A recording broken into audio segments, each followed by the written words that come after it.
वहाँ पर किसी तरह की भी कोई पब्लिक ट्रांसपोर्ट जो है वो नहीं चल रही थी। तो हमें बताया गया जी कि आप जो जूते पहन के आए हैं ये उतार दीजिए। फ्रस्ट्रेशन बच्चों को निकालने के लिए एक ही मुकाम मिलता है, वो वॉशरूम्स होते हैं। जिस तरह एक मिथ कायम हो चुकी है कि जी ऑनलाइन सारा मामला चल रहा होता है। स्कूल्स मोस्टली बंद ही रहते हैं। हर क्लास एक इम्तिहान है। अगर किसी बच्चे से छोटा सा काम भी करवा लें बिल्कुल ऐसे ही। तो वो तो उसको उल्टा उस लेबर में कंसीडर करना शुरू कर देते हैं कि ये आप उससे मजदूरी ले रहे हैं। हमें पता चला कि यहाँ पे कोई वॉचमैन नहीं है जिसने आके स्कूल को ओपन करना है।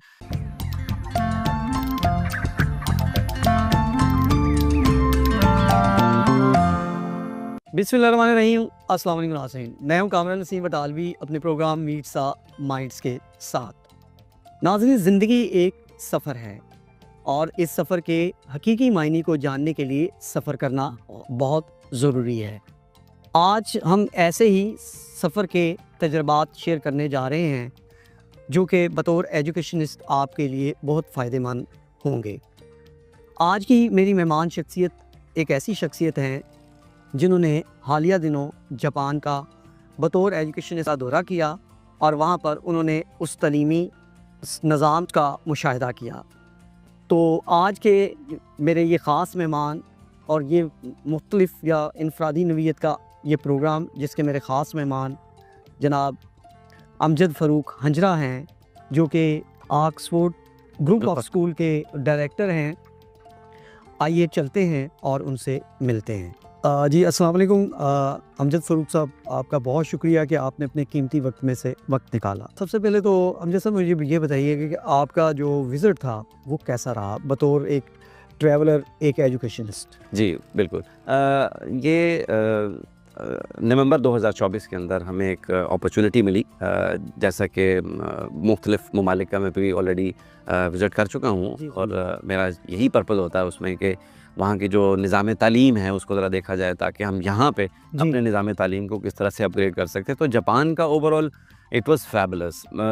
ये हमने सुन रखा था, किताबों में पढ़ रखा था और बेशुमार साइट्स के ऊपर भी ये देख रखा था कि निज़ाम तालीम दुनिया के अंदर जो जापान का है वो बड़ा ज़बरदस्त है। जैसे कि पाकिस्तान का निज़ाम तालीम जो है वो ओवरऑल देखा जाए तो 164वें नंबर पे हम खड़े हैं, जबकि जापान 7वें नंबर पे। So it was very very like informative और बड़ा ज़बरदस्त था ये। ठीक है। बहुत अच्छा। अच्छा, आप वहाँ पर गए और आपने वहाँ के स्कूलिंग सिस्टम को बड़ी करीब से जो है ना वो उसको ऑब्ज़र्व किया। तो वहाँ पर आपको स्कूलिंग की को किस तरह कैटेगराइज़ करते हैं? वहाँ पर कितनी कैटेगरी के स्कूल हैं और वहाँ पर जो है ना स्कूलिंग के साथ-साथ निसाब जो है वो भी कितनी कैटेगरी का है? ये ज़रा थोड़ा-सा बताइए। जापान के अंदर बेसिक जो मॉडल चल रहा है स्कूलिंग का वो किंडरगार्टन से स्टार्ट होता है, 3 साल से 5 साल तक की उम्र तक के लिए, और उसके बाद फिर आगे एलिमेंट्री स्कूल स्टार्ट हो जाता है और एलिमेंट्री के बाद फिर जूनियर हाई आ जाता है, जूनियर हाई के बाद फिर हाई स्कूल आ जाता है। ठीक है। और उसके बाद फिर आगे कॉलेज और यूनिवर्सिटीज़ जो हैं वो स्टार्ट हो जाती हैं। ठीक है। तो ये उस तरह की जो वहाँ पे जो स्कूलिंग की टाइप्स हैं वो इस तरह से। ठीक है। हमारे यहाँ जबकि एक ही स्कूल के अंदर ये तमाम जो कैटेगरीज़ हैं वो इकट्ठी की जाती हैं, तो इसलिए वहाँ पे इंडिविजुअली जो है वो उसको देखा जाता है। इवन पब्लिक और प्राइवेट दोनों सेक्टर्स के अंदर इस तरह से है। अच्छा। Yes, और आपने क्या फ़ील किया कि कौन सा अदारा जो है वो ज़्यादा बेटर परफॉर्मेंस कर रहा है, पब्लिक सेक्टर कर रहा है कि जो है वो प्राइवेट सेक्टर? वहाँ पे जो मैंने फ़र्क महसूस किया है वो पब्लिक और प्राइवेट के अंदर सिर्फ एक ही फ़र्क है कि जो पब्लिक स्कूल्स हैं वहाँ पर लंच दिया जाता है बच्चों को। अच्छा। और जो कि बच्चे खुद सर्व करते हैं और सबसे पहले उसका जो टेस्ट है वो प्रिंसिपल करता है स्कूल का, और उसके बाद फिर बच्चे जो हैं वो उसको तकसीम करते हैं तमाम बच्चों के दरमियान में। और जो प्राइवेट सेक्टर है वहाँ पे ये नहीं है, सिर्फ वहाँ पे लंच नहीं दिया जाता, बाकी जो फैसिलिटीज़ और बाकी जिस तर्ज पे बच्चों की वहाँ पे एक तरबियत की जा रही है उसमें मैंने कोई फ़र्क नहीं देखा है। क्या फीसिस के अंदर भी जो है फ़ीसों के अंदर भी वो फ़र्क है या कि वो भी सेम है? जी बिल्कुल। वहाँ पे जो पब्लिक स्कूल्स हैं वहाँ पर बड़ी नॉमिनल सी फीसेस हैं, आपको बहुत ज़्यादा फीसें वहाँ पर नहीं हैं इस तरह से, लेकिन प्राइवेट स्कूल्स में डेफिनेटली वहाँ पे कॉलेजेस में, स्कूल्स में फ़ीसें काफ़ी ज़्यादा हैं वहाँ पे, मतलब वहाँ के एतबार से अगर देखा जाए। अच्छा, वहाँ पर आप गए हैं तो एक चीज़ बीइंग अ पाकिस्तानी मैं यहाँ पर बैठा हुआ हूँ और मैं वीडियो पे बहुत ज़्यादा वीडियोस सोशल मीडिया पे आती हैं जिसमें बच्चों का हैंड्स ऑन कॉन्सेप्ट के ऊपर जो है ना वो बताया जाता है कि ये ऐसे करते हैं वैसे करते हैं, अपने क्लासरूम की सफाई खुद करते हैं, बाज़ का अपने वालिदैन के साथ खाने में हेल्प भी करते हैं, बहुत कुछ करते हैं, स्किल बेसिक स्किल्स। तो क्या वहाँ पर रियल ऐसा है कि सिर्फ हमें सोशल मीडिया तक ही नज़र आता है? जी, बिल्कुल ऐसा है और ये काम जो है वो उनको स्टार्ट करवा दिया जाता है, इस तर्ज़ के ऊपर उनकी तरबियत स्टार्ट करवा दी जाती है किंडरगार्टन से। ठीक है। 3 इयर्स टू 5 इयर्स ये जो तालीम है, यहाँ पे कोई बुक्स का कॉन्सेप्ट नहीं है। यहाँ पे सिर्फ उनके मॉरल्स के ऊपर काम किया जा रहा है और बच्चों को मोरालिटी सिखाई जा रही है, उनको आदाब सिखाए जा रहे हैं और उनको रहना सहना सिखाया जा रहा है, उनको बातचीत करना सिखाया जा रहा है। तो बाकी जो आपने बात की है सोशल मीडिया के ऊपर, जिस तरह के मैंने वहाँ पे तकरीबन कोई 7 से 8 इदारे जो हैं वो टोक्यो के अंदर विज़िट किए। तो मैंने वहाँ पर कोई जैनिटर्स नहीं देखे, कोई स्वीपर्स नहीं देखी वहाँ पे। इवन कि वहाँ पे जो सफाई का निज़ाम है वो भी बहुत ज़बरदस्त है। तो वहाँ पे बच्चे जो हैं वो खुद, जब दोपहर का लंच जो है वो तकसीम किया जाता है, तो उसके बाद क्लासरूम्स की सफाई हमने अपनी आंखों से देखी, वहाँ पे बच्चे कर रहे थे। तो ये एक कॉन्सेप्ट उनके अंदर जो है वो बचपन से ही इन्फ्यूज़ किया जा रहा है। ठीक है, यानी कि सेल्फ रिस्पॉन्सिबिलिटी का, सेल्फ रिस्पॉन्सिबिलिटी उसके अंदर है और सिटीजनशिप का। बिल्कुल, बिल्कुल ऐसे ठीक है। अच्छा, अभी थोड़ी देर पहले मैंने पूछा कि निसाब के हवाले से क्या जिस तरह यहाँ पर प्राइवेट सेक्टर के अंदर बुक्स जो हैं उनका एक अंबार लगा दिया जाता है, इवन कि तो सरकारी स्कूलों के अंदर भी यही निज़ाम चल रहा है, तो क्या आपने वहाँ पर उसी तरह बुक्स को जो है ना वो ढेर लगा हुआ देखा, भारी बस्ते देखे बच्चों के, कि वो टेक्नोलॉजी की बिना पर ज़रा मुख्तलिफ हैं हमसे?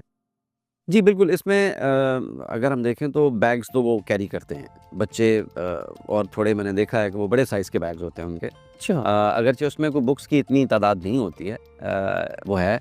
सिलेबस की जहाँ तक बात है तो सिलेबस पे हमने मुख्तलिफ प्रिंसिपल से वहाँ पे सवाल किए, तो सिलेबस जो है वो वही जिस तरह से हमारे यहाँ सिंगल नेशनल करिकुलम के तहत सारी बुक्स जो हैं वो उनकी तबात हो रही है। तो वहाँ पर भी जो डिज़ाइन किया जाता है सिलेबस, वो गवर्नमेंट लेवल पे एक ही किया जाता है। ठीक है। वो चाहे प्राइवेट सेक्टर हो या पब्लिक सेक्टर हो, तो दोनों तरह के स्कूल्स के अंदर जो है वो सिमिलर ही जो है वो सिलेबस के तहत तालीम जो है वो दी जा रही है। यानी कि उसमें एक कंट्रोल्ड सिलेबस जो है ना। Controlled, yes. अच्छा, जो तालीमी इदारे आपने विज़िट किए हैं, इन तालीमी इदारों में सबसे ज़्यादा जो मेमोरेबल और रिमार्केबल जो है जिसे आप समझते हैं, वो कौन सा इदारा था और क्यों? हमने वहाँ पे तो कोई 7 से 8 इदारे जो हैं वो विज़िट किए थे, जिसमें सुकाडो एलिमेंट्री स्कूल टोक्यो था और हाराजाकू गायन जूनियर हाई स्कूल था और माचिनो कोडेन किंडरगार्टन स्कूल था। ये योयोगी पार्क के अंदर है, बड़ा मशहूर पार्क है ये टोक्यो का। और तेइशो किंडरगार्टन ये एक पब्लिक सेक्टर किंडरगार्टन था जो हमने विज़िट किया। उसके बाद दाइची हाई स्कूल था, ये एक प्राइवेट हाई स्कूल था जिसको हमने विज़िट किया, और ये टोक्यो यूनिवर्सिटी ऑफ एग्रीकल्चर के अंडर जो है वो काम कर रहा है। ये उसकी ज़ेर निगरानी था। और उसके बाद टोक्यो यूनिवर्सिटी ऑफ एग्रीकल्चर को भी हमने विज़िट किया, और उसके बाद Tokyo university of foreign languages, वहाँ पे एक फॉरेन लैंग्वेजेस फेस्टिवल चल रहा था, तो उसको भी हमने विज़िट किया, जिसमें इवन कुछ वहाँ पे जापानीज़ स्टूडेंट्स ने पाकिस्तानी खानों के स्टॉल भी लगाए हुए थे। अच्छा। और उर्दू लैंग्वेज के वो बेहद उसके अंदर बड़े फ्लुएंट भी थे। अच्छा। तो इन तमाम इदारों में से जो सबसे ज़्यादा मुझे वो हमारी खुशकिस्मती सी आप समझ लें कि प्रीवियसली 2023 के अंदर एक मूवी डॉक्यूमेंट्री बनी है, और the making of A Japanese. ये डॉक्यूमेंट्री जापान में बनी है कि अब्रॉड में बनी? ये जापान के अंदर बनी है, और इसकी जो डायरेक्टर हैं इमा रेहान यामाज़ाकी, ठीक है, जो कि एक ब्रिटिश जापानीज़ हैं। उन्होंने पूरा 1 साल इस स्कूल के अंदर गुजार के वहाँ पे देखा कि जो जापानीज़ स्कूल हैं वो अपने एक किंडरगार्टन से आने वाले एलिमेंट्री स्कूल के अंदर 6 साल के बच्चे को किस तरह से उसको वाकई जापानीज़ बना रहे हैं। अच्छा, इस मिजाज को जो है वो किस तरह से इसका टाइटल क्या था इस documentary? The making of A Japanese. यानी कि उन्होंने जो डॉक्यूमेंट्री बनाने वाली खातून थी, उसने डीपली ऑब्जर्व किया कि एक रियल जापानी बनता कैसे है। हम वहाँ पर स्कूल लगने से पहले पहुँच गए, एंड टू आवर सरप्राइज़ हमें पता चला कि यहाँ पे कोई वॉचमैन नहीं है जिसने आके स्कूल को ओपन करना है। तो हमें बताया गया जी स्कूल को ओपन करने की जो जिम्मेदारी है वो प्रिंसिपल की है और प्रिंसिपल ने सबसे पहले आना है। और दूसरा हमने ये देखा कि तकरीबन स्कूल लगने के 1 घंटा पहले 200 मीटर जो डायमीटर था, जो उसकी सराउंडिंग थी स्कूल की, वहाँ पर किसी तरह की भी कोई पब्लिक ट्रांसपोर्ट जो है वो नहीं चल रही थी। अच्छा, ये रूल्स में से ये रूल्स है। ताकि बच्चे जो हैं वो आसानी से रोड्स क्रॉस करते हुए अपने स्कूल तक जो है वो पहुँच। किसी किस्म के हादसे से बचे बगैर। बिल्कुल ठीक है। और मुख्तलिफ कॉर्नर्स के ऊपर हमने देखा कि कुछ पेरेंट्स ऐसे थे जो वॉलंटरीली बच्चों को हाथ पकड़ के रोड्स क्रॉस करवा रहे थे ताकि वो बासानी जो है वो रोड क्रॉस करके तो स्कूल्स तक पहुंच सकें। फिर टू आवर सरप्राइज जब हम एलिमेंट्री स्कूल, स्काडो एलिमेंट्री स्कूल के अंदर एंटर हुए तो हमें बताया गया जी कि आप जो जूते पहन के आए हैं ये उतार दीजिए। अच्छा, वहाँ पे बॉक्सेस बने हुए थे और उन्होंने कहा जी अपना बॉक्स का नंबर याद कर लें और अपने जूते जो हैं वो इसमें रख दें। और इसके अंदर एक और जो विज़िट करने के लिए जूते रखे हुए थे वो उन्होंने कहा जी आप पहन लीजिए। तो हमने अपने शूज़ उतार दिए और वो जो चप्पल्स वगैरह थी जो हमें प्रोवाइड की गई कि स्कूल को विज़िट करने के लिए थी, वो हमने पहन ली। तो ये हमारे लिए एक बड़ा सरप्राइज़ था कि क्लीनलीनेस का उन्होंने किस हद तक ख्याल रखा हुआ है, एक्सट्रीम लेवल पर। Extreme level. और इसी तरह से बच्चे जो हैं वहाँ पे जो स्कूल आ रहे थे उन्होंने अपने शूज़ आते साथ अपने अपने रैक्स के अंदर रख दिए। जहाँ पे अम्ब्रेलास के रैक्स बने हुए थे वहाँ पे उन्होंने छतरियाँ अपनी रख दी और जो शूज़ का पेयर ऑफ शूज़ जो स्कूल के इस्तेमाल के लिए वो निकाल के वो पहन लिए। सो ये तरबियत जो है उनमें बचपन से आ रही है। ठीक है। तो जब हम एंटर होते हैं तो उससे पहले ही जो है वो हमें ये शूज़ वगैरह चेंज करवाए।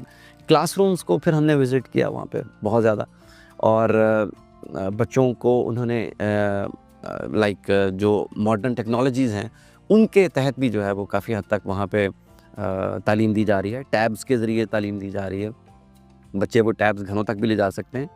और उसके अलावा वॉशरूम्स, हमारे यहाँ फ्रस्ट्रेशन बच्चों को निकालने के लिए एक ही मुकाम मिलता है वो वॉशरूम्स होते हैं, लेकिन वहाँ पर हमने बड़े बगौर तरीके से वॉशिंग इस तरह के था, there was not even a single scratch on the walls, neat and clean और बड़ा ज़बरदस्त वहाँ पे सेटअप था।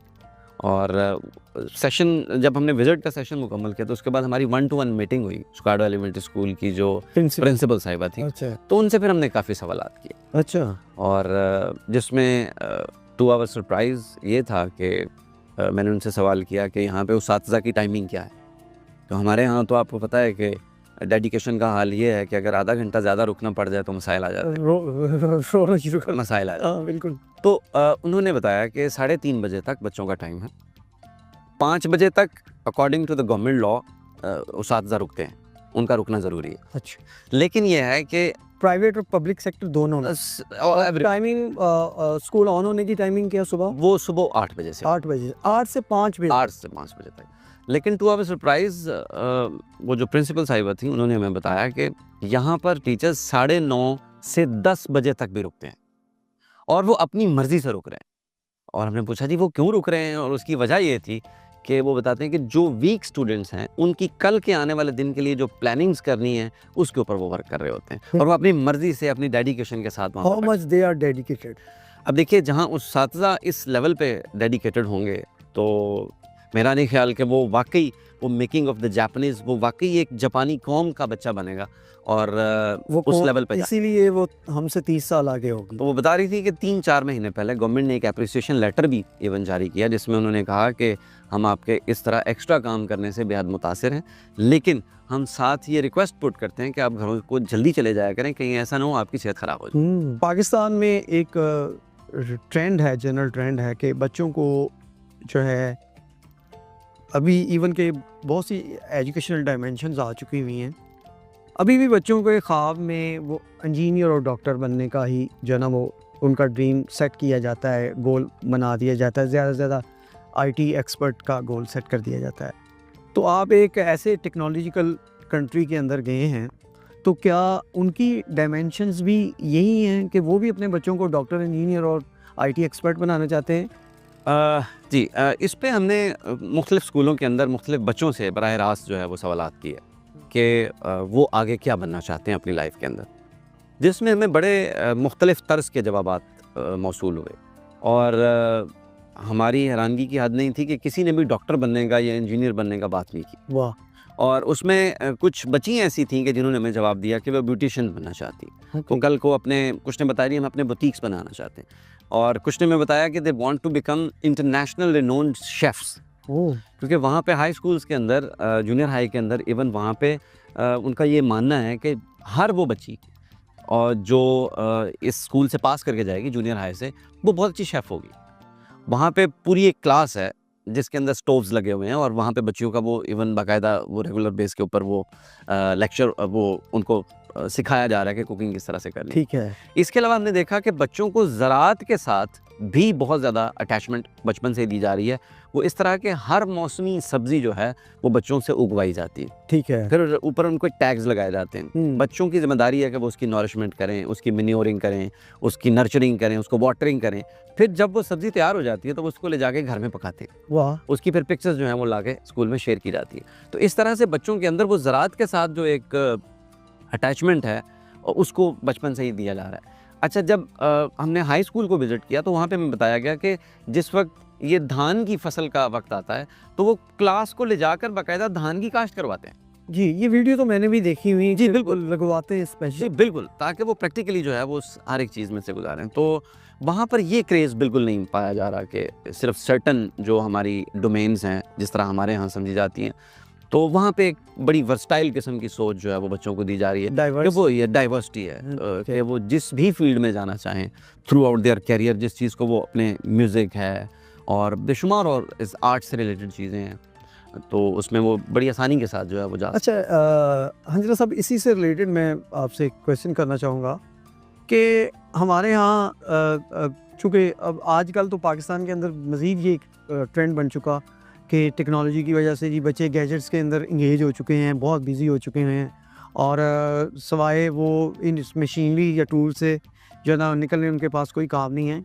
तो वो लोग तो हमसे बहुत एडवांस हैं, तो क्या उनकी कोई हेल्थी एक्टिविटीज़ मौजूद हैं? कहीं वो मुतासिर तो नहीं हुई, या हमें कुछ और बताया जाता है? इसमें तमाम स्कूल्स के अंदर even through out kindergarten till high school हमने जो ऑब्ज़र्व किया वो ये था कि प्लेग्राउंड्स उनके हर रोज़ जो हैं वो इस्तेमाल होते हैं।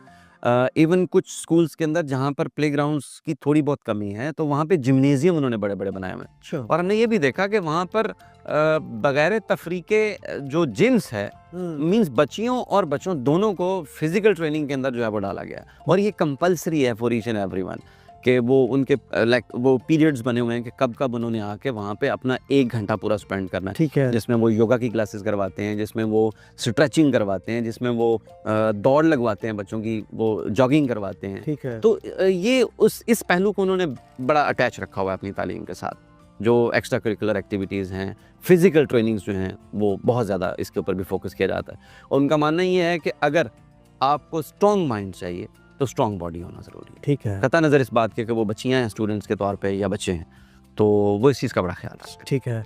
अच्छा हंजरा साहब, आपने वहाँ पर क्या आपके उस कलील अरसे की क़याम के दौरान आपने वहाँ के निज़ाम तालीम को भी ऑब्ज़र्व किया? जी, वहाँ पे जो इम्तिहानी निज़ाम था, जो आपके कहने का मतलब है, इम्तिहानी निज़ाम में हमने सवालात पुट किए तो हमें बताया गया कि एलिमेंट्री स्कूल तक तो कोई बड़े इम्तिहानात नहीं होते। ठीक है। उसमें मंथली बेसिस के ऊपर छोटे-छोटे टेस्ट होते हैं। बल्कि यूँ कहिए कि उनकी हर क्लास एक इम्तिहान है, क्योंकि वो एक्टिविटी बेस सारे के सारे उनके वहाँ पे लेक्चर्स होते हैं, और उसातिज़ा को हमने देखा बगौर कि वो एक एक्टिविटी पेज उनको देते हैं, साथ में कुछ मीडिया को, कुछ साथ में एड्स जो हैं वो यूज़ करते हैं।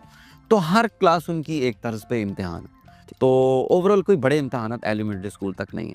उसके बाद आगे जूनियर हाई और हाई के अंदर जाके उनके सालाना और टर्मिनल एग्ज़ाम वगैरह होते हैं जिस तर्ज पे बाकी हो रहे हो। अच्छा, क्या वो उसी रिटन शेप में हो रहे होते हैं फॉर्मल स्टाइल में, कि वो भी जिस तरह एक मिथ कायम हो चुकी है कि जी ऑनलाइन सारा मामला चल रहा होता है और सारे ही गैजेट यूज़ कर रहे होते हैं? जी, वो वहाँ पर कोई अनएक्सपेक्टेड इस तरह से, जिस तरह से हमारे यहाँ पाकिस्तान के अंदर जैसे आप जानते हैं कि स्कूल्स मोस्टली बंद ही रहते हैं, तो वहाँ पे ऐसा नहीं है। वहाँ पे के ऑन कैंपस क्लासेस जो हैं वो 100% अश्योर की जाती हैं, इसलिए वहाँ पे जो टेस्ट और इम्तहान होते हैं वो रिटन फॉर्म में होते हैं, इन पर्सन होते हैं। ऑनलाइन तब किसी सूरत में अगर वहाँ पे कोई ज़लज़ला आ गया है या इस तरह की कोई अनएक्सपेक्टेड सिचुएशन आ गई है, तो उस सूरत में फिर ऑनलाइन स्टडी भी और टेस्ट वगैरह दिए जाते फिजिकल जो है वो हर चीज़ हैं। एग्जैक्टली, फिजिकली जो है वो। अच्छा अमजद फ़रूक साहब, अभी आपने बहुत सी चीज़ें जो है ना हमें बताई और हमारे लिए चश्म कुशा हैं। तो सवाल ये पैदा होता है कि उनके बच्चों के पास भी बैग हैं, बुक्स हैं, बल्कि बड़े बैग हैं, गैजेट उधर उनके पास भी है, टैबलेट्स भी हैं, मोबाइल भी हैं, लैपटॉप्स भी हैं। तो स्कूल वो भी जाते हैं, प्राइवेट स्कूल उधर भी हैं, इधर भी हैं। तो वो हमसे इतना आगे क्यों हैं? आप कहाँ पर जो है वो डिफरेंस फील करते हैं? उसमें मैंने ये फ़ील किया कि बच्चों के अंदर ये एहसास पैदा कर दिया जाता है कि हर चीज़ का एक टाइम, और ये चीज़ वो बचपन से उसके अंदर इन्फ्यूज़ कर दी जाती है बच्चों के अंदर कि अगर कोई वो सोशल मीडिया से रिलेटेड एक्टिविटीज़ के अंदर हैं तो उनको पता है कि एक सर्टेन टाइम के लिए उसको टाइम देना है, बाकी स्टडीज़ को टाइम देना है, अपनी पढ़ाई को और इस तरह से तमाम मामलात को। तो मैंने ओवरऑल ये ऑब्ज़र्व किया, तो बच्चों में उस हद तक और दूसरा ये है कि पेरेंट्स का चेक एंड बैलेंस भी वहाँ पर बेहद है। अच्छा, अपने बच्चों को इस तरह के गैजेट्स इस्तेमाल करने के लिए पेरेंट्स भी जो हैं वो काफ़ी हद तक उसमें कॉन्शियस हैं इस चीज़ को लेके। तो बाकी ओवरऑल इसमें देखा जाए तो कोई उसमें कुछ बच्चे ऐसे भी हैं जो ओवर यूज़ की वजह से, जहाँ पे पेरेंट्स का चेक एंड बैलेंस थोड़ा कमज़ोर है, तो वो थोड़ा पढ़ाई में बैक पे भी हैं, लेकिन उस्ताज़ा की डेडिकेशन उनको पीछे नहीं छोड़ती। ठीक है। उनका मानना ये है कि बच्चे का किसी सूरत भी स्कूल से राब्ता मुनक़ते नहीं होना चाहिए। तो ये नॉट एट एनी कॉस्ट। अच्छा, ये पाकिस्तान में कैसे मुमकिन हो सकता है? हमने इस पे काफ़ी सवालात भी वहाँ पे उठाए, जो हमारी मेज़बान वहाँ पे तंजीम थी और उनकी जो चेयरपर्सन थी, उनके साथ हमारी 1 to 1 मुलाकात हुई और हमने उनसे सवाल किया कि हम ठहरे 164वें नंबर पे, जी। तो ये कैसे मुमकिन है कि हम यहाँ से सीख के वो तब्दीलियाँ जो हैं वो जाके पाकिस्तान के अंदर जो है वो कर लें। तो फिर उन्होंने युगांडा की मिसाल दी, जैसे मैंने तज़किरा पहले भी किया कि युगांडा के अंदर इस तर्ज पे, जापानीज़ तर्ज के ऊपर बहुत ज़्यादा स्कूल जो हैं वो इस वक्त लॉन्च कर दिए गए हैं और वो बड़े सक्सेसफुली काम कर रहे हैं इस वक्त। और वहाँ से जो चीज़ें सीखी गई हैं उसमें ओवरऑल एक तो जो गवर्नमेंट है उसको भी, जो और बाब इख्तियार हैं हमारे, अगर वो अपने इस फोकस को इस साइड पे ले आएँ कि हमने बच्चों की तालीम और तरबियत साथ करनी है, ग्रूमिंग हकीकी मायनों में और कौम बनने का जो चीज़ मैंने सीखी वहाँ पे जाके कि अगर आपने कौम बनानी है तो उसका माँ सिवाय स्कूल के और कोई प्लेटफॉर्म नहीं है। ठीक है। क्योंकि यही वो एक नर्सरी, यही वो एक जगह है कि जहाँ से आपने ज़हन साजी करनी है। इसके अलावा अगर आप कहें कि कोई और प्लेटफॉर्म आपको इस तरह से अवेलेबल हो जाए, वो बिल्कुल मुमकिन नहीं है, क्योंकि कौमें बनती हैं वहीं से। जो बच्चे हैं उनकी तरबियत जिस तर्ज पे आप करेंगे, डेफिनेटली वो बड़े होकर उसी चीज़ को आगे फॉलो करेंगे। तो यहाँ पर हमारे यहाँ कुछ चीज़ों की जो है वो गुंजाइश है कि वो हम बिल्कुल बायने ही इम्प्लीमेंट कर सकते हैं। एक तो ये है कि इसमें हमें कैटेगराइजेशन में जाना पड़ेगा कि एक ही डरबे के अंदर तमाम एज ग्रुप्स को इकट्ठा करने की बजाय अगर पॉसिबल हो सके तो हमें एज ग्रुप के अतबार से सेग्रीगेशन की जाए, उनके कैंपसेस को अलग किया जाए ताकि वहाँ पे उनसे रिलेटेड चीज़ें जो हैं वो प्रोवाइड की जाए। ठीक है। दूसरा ये है कि हमारे यहाँ जो उस्ताज़ा हैं उनसे हम बड़े दस्तबस्ता उनसे रिक्वेस्ट करते हैं कि वो अपने अंदर ये जज्बा पैदा कर लें कि हमने चेंज लाना है, तो सर कोई चीज़ भी जो है वो अपहिल टास्क नहीं है, ठीक है, कि जिसको हम कर ना सकें। तो उस्ताज़ा की डेडिकेशन जो है वो इसमें बेहद ज़रूरी है। तीसरी चीज़ इसमें जो इन्वॉल्वमेंट मैं समझता हूँ वो उस माँ बाप हैं बच्चों। अब जो चीज़ें मैंने वहाँ से लर्न की हैं तो मैं अपने इदारों के अंदर उसको अभी इम्प्लीमेंट नहीं कर पाया हूँ, क्योंकि मैं ये चाह रहा हूँ कि पहले पेरेंट्स के साथ जो है वो एक मीटिंग की जाए और उनको बताया जाए कि अगर तो आप हमें इजाज़त देते हैं, अगर आप हमारा साथ देते हैं, तो हम कुछ ऐसी पॉजिटिव तब्दीलियाँ लाना चाहते हैं जिसमें आपका बच्चा वाकई सही मानों में एक पूरा मुकम्मल इंसान बन के उभरे। ठीक है। और इसमें जो पेरेंट्स हैं बच्चों के, यकीनन उनका भी साथ होना बहुत ज़रूरी है।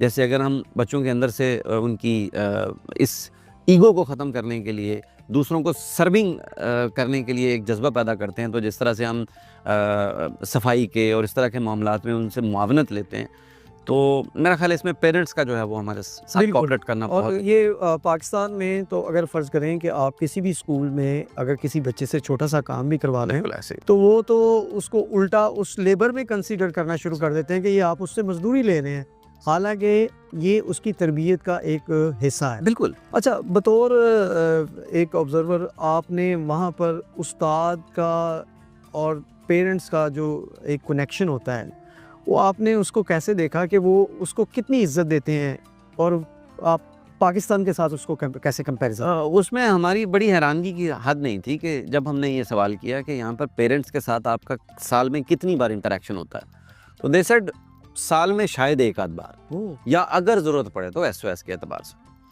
तो उसकी वजह ये थी क्योंकि वालिदैन को मुकम्मल यकीन है उसातिज़ा पे कि ये हमारे बच्चों की ज़बरदस्त ग्रूमिंग कर रहे हैं, और जो उसातिज़ा हैं उनको ये यकीन है कि जिस तर्ज पे हम अपने बच्चों को लेकर चलेंगे पेरेंट्स हमारे साथ खड़े होंगे। तो वहाँ पर मैंने सही मानों में ये महसूस नहीं किया कि कोई फ़र्क है उसातिज़ा में और वालिदैन में।